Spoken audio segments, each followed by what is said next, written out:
Well, I'll step in here. I would say, I think, Martin touched on it a little bit, but, I would say that my concern is that, and it's somewhat ironic, that, cryptocurrencies, or if we want to say Bitcoin, was born out of a rejection, right, a distrust for central banks. And I think the irony here in all of this is that the strategy to stimulate the global economy post-crisis, central bank strategy, was a strategy that was going to incentivize and encourage, effectively reckless investment to the point where we're seeing what we're seeing in global equities.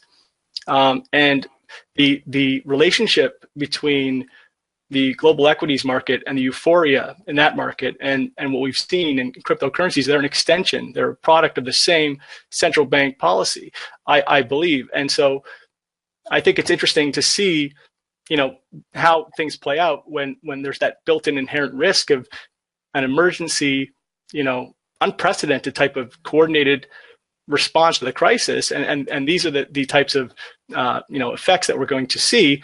And, that would be my concern with all of this, that there is, these bubble after bubble. Again, central banks step in to help, sort of mitigate the fallout from a bubble, only to perpetuate potentially, or delay, hit the pause button for a near decade now. So, I think a lot of the relationships are there. As far as the currency fallout is concerned, well, I think it's going to be interesting to see. I think that with the current U.S. administration, and a very clear soft dollar policy undertone that we've seen over the past year that was kind of in the background, but I think a major driver of dollar weakness.